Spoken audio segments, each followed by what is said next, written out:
kapal-kapal dari negara lain, contohnya Vietnam sama Malaysia, yang kami tangkap troll semua. Dasar laut dia keruk habis, dasar laut dia rusak. Strategi itu harus ada. Operasi tanpa strategi itu sama aja bohong. Penjahat, dia ilmunya lebih tinggi dari kita kalau kita tidak membaca mereka. Petugas jangan sampai kalah. Negara tidak boleh kalah.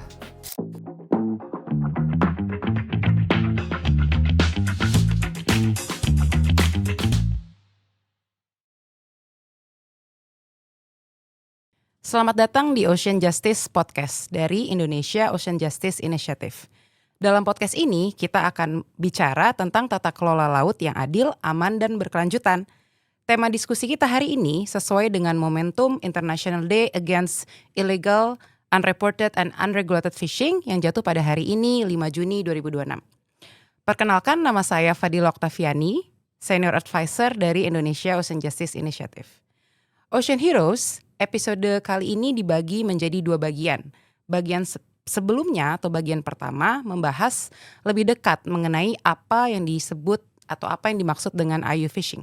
Dampaknya terhadap sektor perikanan Indonesia dan serta tantangannya dan juga apa solusi yang diharapkan ke depan. Di bagian kedua yaitu hari ini kita akan berdiskusi langsung dengan perwakilan dari pemerintah. Bersama saya sudah hadir sosok yang sudah tidak asing lagi pada Kementerian Kelautan Perikanan dalam kaitannya dengan pengawasan ataupun pemberantasan IUU fishing, Bapak Dr. Pung Nugroho, Direktur Jenderal Pengawasan Sumber Daya Kelautan dan Perikanan. Apa kabar Pak Ipung? Alhamdulillah sehat Mbak Dilo. Ya, Bapak, hari ini merupakan Hari Internasional Melawan IUU fishing. Dalam kaitannya dengan hal tersebut, saya ingin sedikit mengutip pidato Pak Presiden Prabowo kalau boleh pada rapat paripurna di DPR bulan Mei lalu yang menyebutkan bahwa tiap malam puluhan ribu kapal berbendera asing mengambil kekayaan kita secara ilegal, secara tidak sah. Nah, saya ada pertanyaan nih Pak, boleh nggak dijelaskan sebenarnya bagaimana sih situasi IUU fishing ini yang sehari-hari Bapak temukan dan hadapi? Bagaimana trennya? Apakah itu semakin banyak atau berkurang atau seperti apa? Baik, terima kasih. Jadi begini Mbak Dilo, yang disampaikan Pak Presiden itu sebetulnya itu untuk menyentil, membangunkan para petugas kita bahwa laut itu harus kita jaga, kan? Kalau enggak nanti akan banyak kapal asing yang akan ngambil.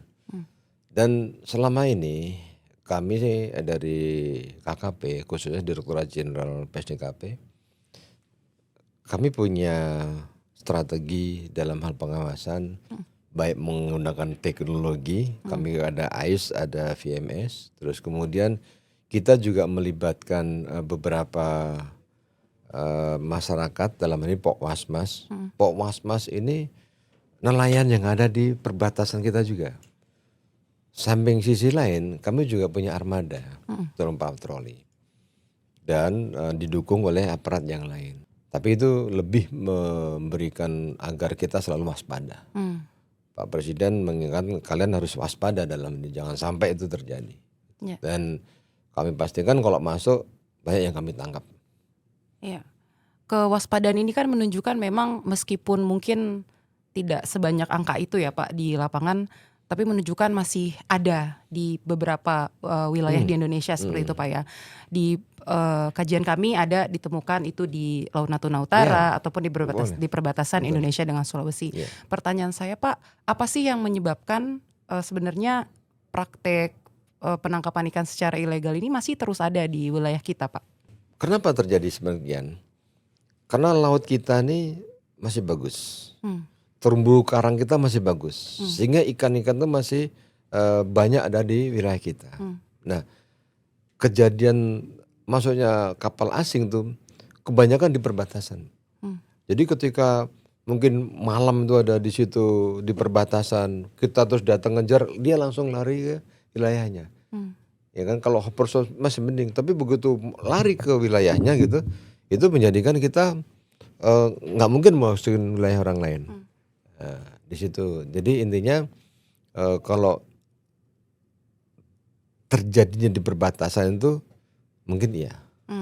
Tapi bukan perbatasan masuk ke dalam ya. Iya. Dia masih di pinggir-pinggir. Ketika kita beberapa kali kita melakukan patroli pengejaran, dia langsung masuk wilayah mereka. Nah, garis itulah yang menjadi bentengnya mereka. Sementara kita bicara tadi Mbak Dila bilang Natuna. Iya. Di Natuna itu ada klaim dari Vietnam, ya garis perbatasan mereka. Kita juga punya klaim ZEE. ZEE kita di atasnya kita udah melambung ke atas mereka. Sementara mereka menggunakan klaimnya mereka adalah dasar laut. Mengukur kita kan dari garis pangkal ya. Dari atas air. Ya. Pangkal pulau terluar. Namanya ZEE. Ya kan? Nah, sementara mereka dari dasarnya. Ya. Nah, sampai Palung habis. Di situ ada grey areanya. Grey area yang menurut mereka itu wilayah kita masih diklaim mereka, kita ngeklaim mereka. Di sini grey area ini banyak kapal asingnya tuh. Ya. Nah, petugas mereka ada di perbatasan itu. Perbatasan yang ada di wilayah kita nih, gitu loh. Ini yang harus negara juga hadir untuk menyelesaikan juga. Kami sudah lakukan diskusi dengan mereka sampai sekarang belum selesai, bahkan sampai ke PBB itu. Ya. Kalau kaitannya dengan laut kita yang di perbatasan dengan Filipina itu bagaimana Pak? Yang dengan Filipina kita sih nggak ada masalah, itu lebih jelas garisnya. Oke. Yang nggak jelas itu dengan Palau. Palau juga punya klaim juga masuk wilayah YTI kita, Mbak. Oke. Gitu. Bulan lalu kapal nelayan kita ditangkap sama mereka. Nelayan bilang, Pak kami masih wilayah di YTI kita Pak. Ternyata mereka ngeklaim juga itu wilayah masuk. Ada seperti itu. Nah itu yang terjadi seperti itu. Nah pemahaman itu yang kadang melihatnya, mau sudah di situ banyak. Ya mereka mengklaim dia punya. Gitu. Iya, jadi tadi ada beberapa faktor juga yang menyebabkan kenapa selain memang sumber daya kita masih bagus, tapi faktor grey area itu ini ya Pak ya. Itu yang menjadi sampai sekarang belum clear itu. Oke. Pemahaman orang ngerti itu wilayah kita. Ya. Iya, tapi mereka mengklaim itu wilayah dia juga. Jadi antara kita melengkung ke atas, dia melengkung ke bawah gitu. Iya, faktor sumber daya dan faktor ketidak itu di Natuna Utara kita bicara Natuna Utara. Nah nelayan kecil kadang-kadang nggak paham nih. Taunya Pak dia masuk wilayah kita. Iya, tapi itu wilayah yang diklaim mereka tuh melengkung. Kami hadir di sana. Yep. Maju sedikit masuk 1 mil dari garis yang mereka itu saya tangkap. Iya. Masa lama. Oke. Pertanyaan selanjutnya ini terkait ancaman. Tadi kan ancaman terhadap sumber daya ikannya ya Pak ya. Tapi banyak laporan-laporan yang menyebutkan kalau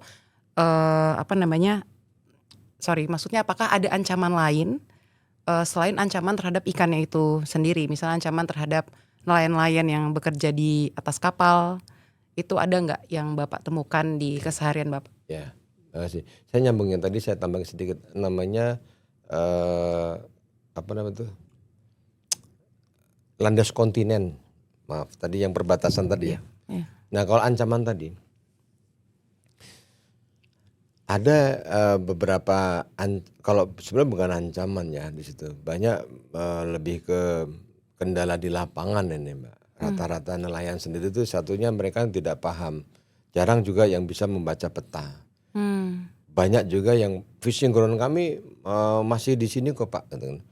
Tapi ternyata dia sudah melampaui dari fishing ground yang ditentukan, sehingga pelanggaran-pelanggaran yang terjadi rata-rata dilakukan oleh nelayan lokal, itu lebih ke fishing ground. Kalau untuk ilegal tanpa dokumen sudah jarang, Mbak. Sudah jarang. Ya. Oke. Pak, mengingat tadi ada ancaman ke sumber daya perikanan kita, apa saja sih yang sudah paling tidak sejak Bapak menjabat gitu, apa saja sih sebenarnya usaha-usaha atau aksi yang sudah dilakukan oleh Pak Ipung sendiri untuk memberantas fishing ini? Ya, Pastinya ya kalau ancaman sumber daya itu yang sering terjadi itu untuk perusakannya, Mbak. Ya. Perusakan dilakukan oleh kapal yang menggunakan alat tangkap yang dilarang, yang merusak misalnya itu. Troll misalnya itu kan. Terus kemudian pengeboman gitu. Masih terjadi sampai sekarang juga. Oke. Masih terjadi. Jadi pemahamannya seperti itu, kita ngasih pemahaman ke masyarakat yang terutama kalau pengeboman pasti nelayan kecil. Ya kan? Dan dia pengen dapat ikan yang banyak dengan cara yang singkat, akhirnya merusak terumbu karang, merusak sumber daya. Nah ketika sumber daya itu rusak, ancamannya gimana? Hilang ikannya, Mbak. Ya. Kenapa negara lain melakukan pencurian tempat kita? Karena dalam hal pengelolaan mereka itu, mereka tidak ramah lingkungan. Kapal-kapal dari negara lain, contohnya Vietnam sama Malaysia, yang kami tangkap troll semua. Sehingga apa? Dasar laut dia keruk habis, dasar laut dia rusak, ikan tidak punya lagi tempat memijah, Ya. ikan tidak lagi tempat sembunyi terumbu karang tersebut. Ya. Di Indonesia masih bagus nih, mereka lari ke kita. Nah kalau kita tidak bisa menjaga itu, maka ancamannya yang ada adalah nelayan akan kesulitan nyari ikan. Karena apa? Ikan lari. Saya udah kasih tahu dari dulu. Dulu zaman kita kecil, Cirebon dikenal kota udang, betul nggak? Iya. Nah, sekarang nyari udang nggak bisa sana. Karena apa? Dulu di situ banyak troll, Iya. banyak troll, sehingga dibilang kota udang, ya kan? Nah sekarang nyari udang harus di Indonesia Timur. Nelayan Pantura nangkepnya di Arafura, udah seperti itu. Nelayan Pantura nangkepnya di Pasifik. Karena apa? Dalam hal pengelolaan dulunya kurang pengawasannya. Sekarang kita ketatin supaya apa? Tidak lebih jauh lagi Iya. nangkapnya inilah. Jadi menjaga sumber daya itu penting. Tadi salah satunya adalah dengan menangkap pelaku-pelaku yang nakal gitu ya Pak. Ya. Ada lagi nggak sih hal lain yang dikerjakan oleh Pak Ipung dan jajaran kaitannya untuk memantau si kapal-kapal ini kan kita punya laut sangat luas ya Pak. Dan mereka mungkin nangkapnya pas malam gitu, pas semua orang lagi tidur gitu. Nah apa sih sebenarnya yang Dirjen Pes DKP punya untuk memantau ini gitu? Kami punya pusdal, kami punya command center, dan di situ alat pemantauan kami VMS. VMS bekerja 24 jam, tidak kenal siang atau malam.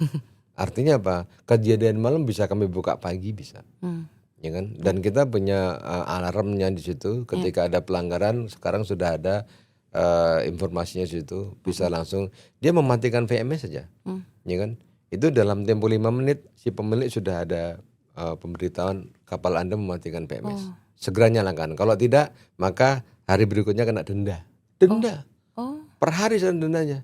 Jadi kayak e-tilang. Jadi kalau mobil lewat sudah jepret-jepret foto. Kami bisa seperti itu sekarang. Jadi kapal pengawas kami sangat terbantu dengan adanya seperti itu. Pelanggaran-pelanggaran itu bisa kami lakukan, pemantauan by handphone pun kami udah bisa melakukan. Oke. Jadi Ocean Heroes jangan khawatir kalau misalnya malam, karena masih tetap diawasi ya, kapal-kapal ini yang ada di wilayah Di perairan samping kami kita. juga ada patroli malam juga. Oh, oke. Jadi patroli bukan hanya siang saja. Oke. Kalau udah di laut itu ini terus. Oke, siap. Pak, saya sempat melihat posting Instagramnya Kementerian Kelautan Perikanan dan posting Instagram Bapak juga sebelum podcast ini. Dan ada satu peraturan menteri yang diterbitkan kaitannya dengan pemberantasan illegal fishing, yaitu kaitannya dengan rencana aksi nasional pencegahan, penanggulangan dan pemberantasan IUU fishing tahun 2025 dan sampai 2029. Nah, mungkin ini Ocean Heroes ingin tahu sebenarnya apa sih yang diintensikan dari adanya rencana aksi ini dan apa yang diatur? Kami lebih mengedepankan sebetulnya yang utama itu penyadaran masyarakat. Ya, apa pentingnya menjaga sumber daya itu dulu. Ini khusus ke dalam dulu. Kita atur ke dalam dulu. Artinya jangan kita mengatur nelayan luar deh. Illegal fishing itu bukan hanya dari luar saja. Jadi dalam kita berikan penyadaran hukum terhadap masyarakat, penyadartahuan aturan. Jadi bagaimana melakukan pengelolaan sumber daya perikanan khususnya itu dengan yang bertanggung jawab. Hmm. Nah, yang kedua, kita juga melakukan kerjasama juga dengan negara-negara tetangga, sehingga dari situ bisa saling menjaga bahwa perbatasan laut kita ini harus kita jaga, nelayannya juga saling sama-sama dikasih pengertian. Bahkan kami dengan Australia intensif dalam hal ini, karena selain juga adanya kapal ikan yang melanggar, di situ juga kalau dengan Australia kami sering menangkap adanya people smuggling, itu ada. Jadi bicara laut bukan hanya bicara ikan.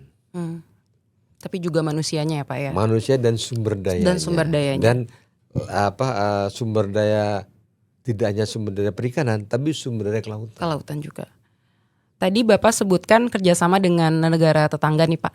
Kalau kerjasama sama organisasi atau kementerian lembaga tetangga nih Pak, seperti TNI Angkatan Laut, dengan Bakamla dan aparat penegak hukum di laut yang lain, itu sejauh apa sebenarnya diintensikan di peraturan ini? Kami lebih sering di situ kita melakukan koordinasi, baik itu yang sifatnya mendesak maupun yang jangka panjang, dengan pola-pola operasi, dengan pola-pola kita menjaga laut, terus kemudian kita juga operasi mandiri, operasi bersama, baik dengan Bakamla, Angkatan Laut, kepolisian dalam hal ini Polair, dengan Bea Cukai kami juga, kemudian KPLP. Jadi unsur pengawasan di laut ini ada yang namanya kita sinergitas di situ. Jadi sinergitas ini diharapkan sebenarnya dari adanya peraturan ini ya Pak, dengan instansi lain ya Pak ya. Oke, Pak, ini kan sudah 1 tahun berjalan ya, 2025 kalau tidak salah itu diterbitkan.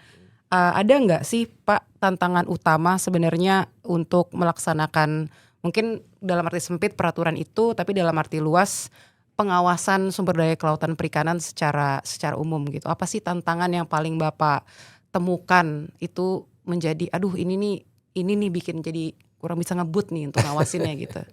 Ya kita tahu bersama lah bahwa dalam hal ini kan saat ini adanya efisiensi ya. Itu juga di sisi lain kita juga adanya kenaikan BBM. Kenaikan BBM ini sangat memukul armada seluruh instansi saya rasa, bukan hanya kami. Artinya anggaran yang ada itu pada saat tahun lalu itu kan direncanakan untuk anggaran yang harganya sekian gitu. Tiba-tiba sekarang harganya sekian gitu kan. Nah itu kita harus membuat strategi operasi dalam ini. Strategi bagaimana? Kita punya alat-alat teknologi yang lain. Kita libatkan masyarakat tadi. Kita kemudian dengan instansi terkait udah kita atur ronda yuk misalnya gitu. Ya kan sekarang Bapak jalan, Bapak masuk kami yang jalan. Bapak masuk lagi nanti. Sehingga tidak di laut itu bersamaan menghabiskan BBM, tapi bisa kita atur seperti itu sehingga laut tidak kosong. Oke, jadi meskipun ada efisiensi, ini tetap ada upaya sinergitas yang dicoba dilakukan seperti itu Pak ya? Harus, strategi itu harus ada. Karena ketika kita operasi tanpa strategi itu sama aja bohong. Karena apa? Penjahat, dia ilmunya lebih tinggi dari kita kalau kita tidak membaca mereka. Kan itu. Jadi dalam hal ini petugas jangan sampai kalah. Negara tidak boleh kalah. Saya ini jadi penasaran karena tadi Pak Dirjen bilang soal kita nggak boleh kalah sama penjahat, terus saya jadi kepikiran kalau ada nggak sih Pak dari pengalaman Bapak yang mungkin satu contoh atau satu cerita yang Bapak tuh ngerasa wah ini dia udah tahu nih strategi kita gitu. Berarti kita harus cari lagi strategi lain gitu. Ada gak sih Pak yang mungkin pengalaman pribadi atau pengalaman waktu menjadi dirjen gitu? Ada. Jadi ketika kita menggunakan pola operasi yang 3 kali berturut-turut itu ya, pasti mereka akan baca. Oke. Jadi dengan pola berbeda-beda kita pakai. Sekarang kami lebih mengedepankan silent operation, diem sek gitu kan. Bagaimana itu rahasia kami. Kalau nggak itu kita nggak nangkep terus, Ya kan baru-baru ini kita bisa nangkap gimana caranya? Itu rahasia kami. Sampai orang pun bingung, Pak kok bisa itu ketangkep? Ya kan kita ada polanya, kita punya strategi. Kan kalau strategi disampaikan ke publik, nanti kebaca dong Pak. Iya. Ya. Jadi diem-diem tangkap gitu ya Pak ya. Sama tadi satu hal kita sempat ngobrol sebelum di sini itu saya tertarik untuk menanyakan Bapak sebenarnya selain pengawasan ke sumber daya perikanan, atensi dari Dirjen PSDKP adalah juga untuk mengawasi sumber daya kelautan Pak. Boleh nggak dijelaskan ancamannya seperti apa dan sebenarnya strateginya Pak itu? Ini pertanyaan menarik. Karena apa? Dulu ketika kita sama-sama Satgas 115 ya, kacamata kita tuh hanya illegal fishing saja. Ternyata sekarang ada yang namanya pelanggaran ruang laut. Laut itu, pantai itu ketika tidak diawasi, maka semua akan mendirikan bangunan liar misalnya. Sama dengan mungkin di daerah-daerah tempat-tempat yang tidak terawasi. Nah, adanya bangunan-bangunan liar, reklamasi, tidak berizin, ya kan? Itu menjadi target operasi kami. Karena itu apa? Dia harus punya PKKPRL. Membangun dermaga tanpa PKK itu kami segel, ya kan? Kemudian jeti tidak ada PKK kami segel. Pengelolaan pulau kecil itu pulau yang di bawah 100 km itu namanya pulau kecil. Tidak boleh ada tambang sama sekali. Dan itu banyak. Sudah kami segel, kami stop tambangnya, tidak boleh. Pengelolaan pulau kecil di bawah 100 km harus seizin atau rekomendasi KKP. Ya kan? Dan KKP tidak akan merekomendasikan. Karena apa? Hilang nanti pulau itu. Mohon maaf nih misalnya itu tambang. Ya kan? Nikel, wah ambil pong, habis nanti rata dengan air. Itu kami pelihara di situ. Satu lagi, pulau kecil ada kotis. Kami sudah nyegel banyak nih. Kotes-kotes itu di pulau-pulau kecil itu indah, jauh, orang asing di situ. Tidak ada orang kita, ya kan? Saya tancapkan bendera merah putih di situ, bahwa ini negara Indonesia. Karena pulau ketika tidak dikelola oleh kita, kemudian orang lain mengelola, itu bisa diklaim mereka. Nah, saya tancapkan bendera putih itu bukti negara hadir di situ. Itu mencegah seperti itu. Apalagi di perbatasan. Ya. Pulau mau dijual pun kami sikat. Oh iya. Ya kan? Ya. Ada lagi lebih yang tidak kelihatan. Kabel bawah laut. Sekarang kita lebih ke ultimum remedium. Mengedepankan denda administrasi daripada pidana. Ini lebih cepat dan negara lebih cepat uang denda tersebut. Oke. Itu demikian. Yep. Pak Dirjen Ipung, pertanyaan selanjutnya nih Pak. IUU fishing ini kan kejahatan yang sifatnya lintas negara gitu ya Pak. Dikatakan lintas negara tuh maksud saya misalnya suatu kapal dia terdaftarnya di negara A, perusahaannya terdaftar di negara B, ABK-nya warga negara C, beroperasinya di negara D atau bahkan di laut lepas Pak. Dan itu kan menjadi tantangan tersendiri untuk pengawasannya gitu. Nah sebenarnya dalam kaitannya dengan hal ini kerjasama ada nggak sih Pak di pengalaman Bapak kolaborasi atau kerjasama dengan negara lain atau instansi lain yang pernah terjadi sebelumnya dalam menghadapi kapal-kapal yang dia sifatnya nih operasinya lintas negara gitu Pak?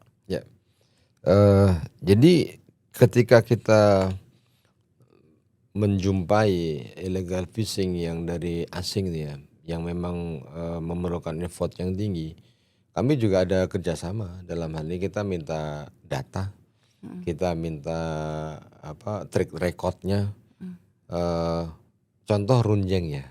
Saya minta data ke Pak Ota tuh, ke Uji tuh, ke Mbak Gris tuh. Karena apa? Beliau bisa men-tracking tuh, bahkan punya data daftar kejahatannya ada di mana saja gitu, dan sekarang ada di sini gitu. Waktu itu kan kami minta support data di situ. Sudah kami kumpulkan data intelijen kami anggap itu. Terus mulai kita susun Bang. Kemudian pas hari raya Lebaran Pak Menteri perintahkan tuh ada ini Bung di Arafura udah rame, medsos ada, masyarakat udah ngeluh semua. Ini. Kamu sekarang pimpin ke lapangan. Lebaran yang saya sedang mudik di Jogja 1 hari, saya lagi di ngumpul keluarga, saya tinggal keluarga demi merah putih. Anggota saya pun berpencar, semua liburan kan. Saya bilang hari ini negara manggil, kalian harus siap semua. Pak saya di Semarang, oh nggak apa-apa pesawat. Waktu itu masih ada ATR, kami pesawat ATR kami mampir-mampir Semarang kemudian Surabaya naik lagi ke mana Makassar sampai ke Tual, ngumpulkan anggota kami untuk operasi. Nah ketika di lapangan yang ada apa? Kapal tersebut udah lari, kami turun. Lari terlihat di situ kita komunikasi dengan beberapa nelayan ke selatan Pak. Oh berarti Australia. Kami hubungi AFMA, kami hubungi Australia, minta kami untuk masuk ke sana, tidak diizinkan. Nah, saya minta tolong Pak Ota lagi, nanti saya komunikasikan dengan pihak Australia. Akhirnya pihak Australia baik kami bantu, kami usir. Nah diusir kami cegat. Itu bentuk kerjasama operasinya ya dengan yang tadi dibangun instansi ataupun dengan negara tetangga. Dan sekarang Runjeng itu udah diputuskan dirampas negara dan diserahkan ke KKP, kami gunakan sebagai kapal patroli. Artinya apa? Kami bisa manfaatkan nih barang ini bagus, ini besinya bagus gitu kan. Kenapa nggak saya manfaatkan untuk patroli?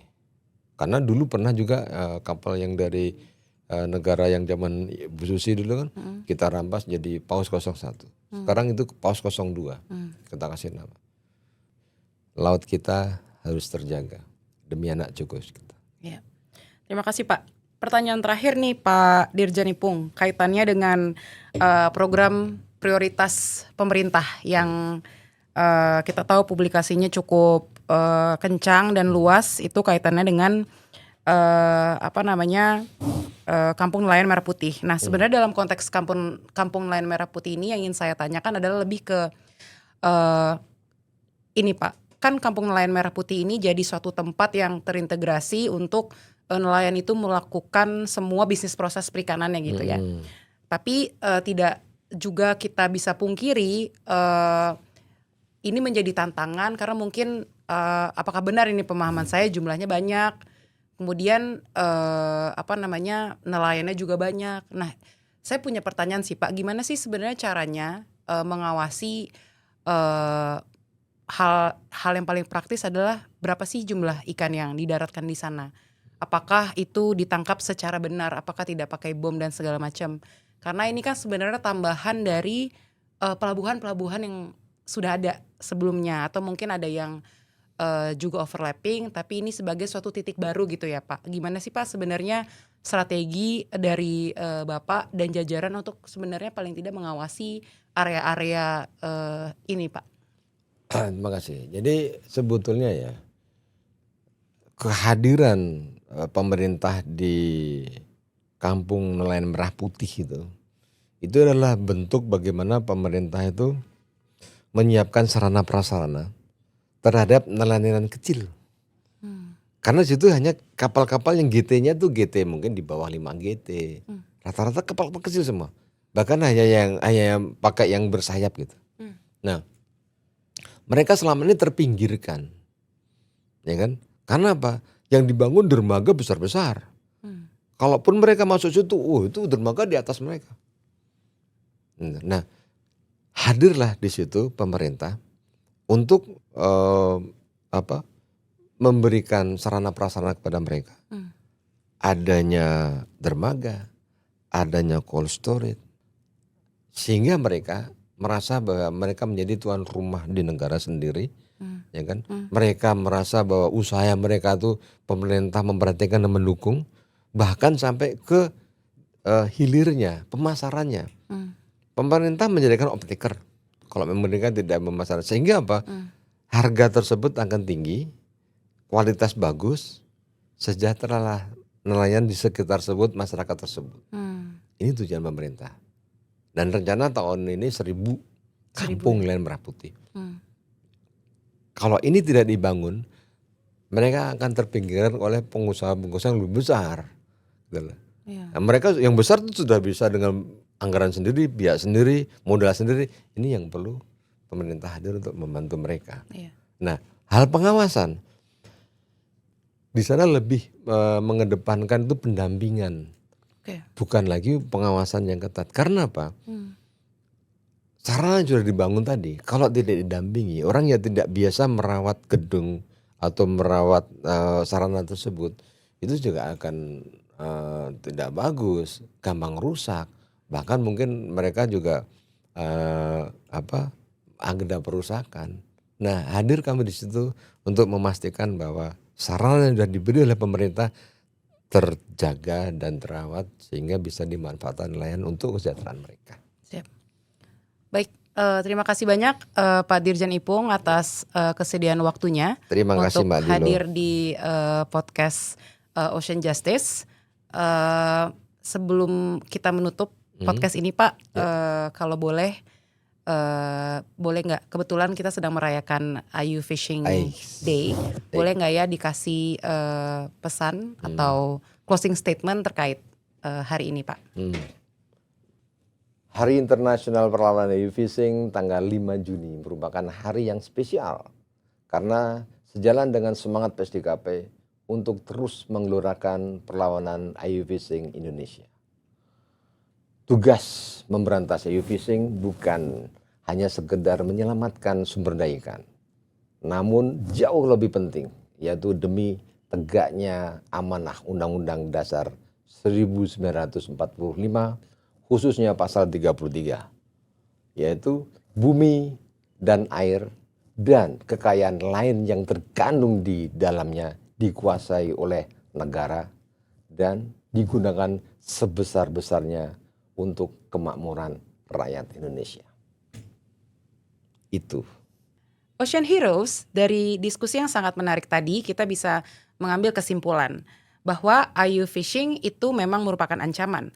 Tapi sudah banyak aksi yang dilakukan oleh Kementerian Kelautan Perikanan, dalam hal ini Dirjen PSDKP untuk mengatasinya.